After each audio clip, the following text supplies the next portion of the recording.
Je m'appelle Laurent, je suis commis comptable. J'ai commencé comme commis d'épicerie, mais l'épicerie est devenue un supermarché, puis petit à petit, j'ai monté les échelons.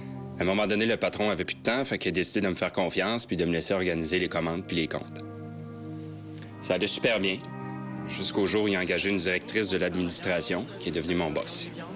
Je m'appelle Mylène, je suis directrice de l'administration. Moi, j'ai été engagée pour gérer l'entreprise puis assurer son expansion. Donc, en arrivant, j'ai regardé les livres comptables puis les procédures. Ça m'a sauté aux yeux. J'ai bien vu que Laurent était plein de bonne volonté, mais c'est pas comme ça qu'on gère une entreprise.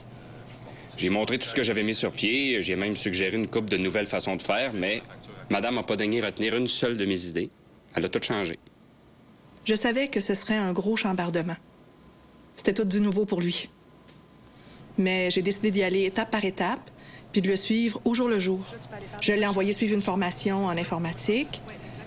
J'ai essayé de l'encourager en lui expliquant que c'était important que les changements se fassent, puis qu'avec le temps, il verrait la différence. Ça allait tellement bien avant, il n'y avait jamais personne qui chialait.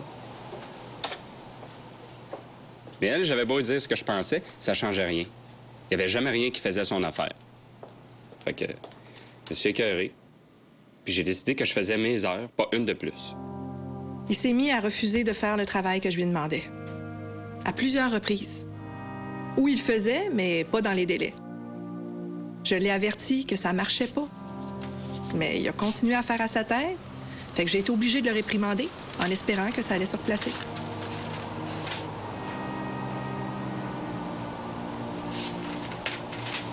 C'est quoi ça? Laurent, c'est pas de gaieté de cœur que je te donne cette lettre-là, mais j'ai pas le choix. Regarde, va falloir que tu agisses autrement parce que t'es parti sur une bien mauvaise pente. Pour qui tu te prends, toi? Tu te penses bien importante, là, mais ça sert tellement à rien, toutes les petites niaiseries de changement que tu fais, là. C'est ridicule. J'étais ici bien avant toi, moi. Puis je vais pas commencer à me plier à tes ordres qui sortent de nulle part. Laisse donc faire, tu sais. Ce jour-là, il a claqué la porte, puis il est pas revenu de la journée. Elle disait qu'elle était obligée de me donner des avis pour que je fasse mon travail comme elle voulait. Fait que j'ai décidé d'en parler au propriétaire, vu qu'il m'avait toujours fait confiance. C'est ça, je me demandais comme le nouveau système, là, si ça fonctionnait bien. Laurent, je peux te dire que Mylène, là, c'est comme un gros lot. Le vrai jackpot, je peux enfin respirer. Ah! Je me suis dit que j'étais peut-être mieux de pas dire ce que je pensais d'elle. Je savais plus quoi faire. Il y avait même des nuits où j'en dormais pas. Après avoir tant donné à cette compagnie-là. Il avait plus d'intérêt au travail.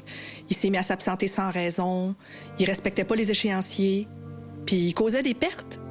En faisant une vérification, j'ai vu que certains clients payaient pas leurs factures. J'ai fini par comprendre que Laurent avait pas encaissé les paiements puis qu'il avait pas fait d'entrée comptable. Mais entre-temps, j'avais envoyé des nouvelles factures. Ça a insulté les clients. Il y en a même 2 qui ont arrêté de faire affaire avec nous autres. Oui. Non, écoutez, je suis désolée, c'est mon erreur, absolument. Non, je doute pas là, que vous avez envoyé votre paiement. D'ailleurs, j'ai votre état de compte là, sous les yeux. Par-dessus le marché, j'ai trouvé toute une pile de documents importants que Laurent laissait traîner au fond d'un tiroir. J'avais pas le choix. Je l'ai suspendu pour 2 jours. Elle m'a collé d'autres suspensions que je suis enragé. C'est là que je me suis dit, c'est du harcèlement psychologique. Hey, c'est grave, ça. J'ai fait des démarches à la Commission des normes du travail, puis j'ai eu des explications. Il a fallu que j'avale ma pilule, mais j'ai compris que, dans le fond, elle m'a pas harcelé.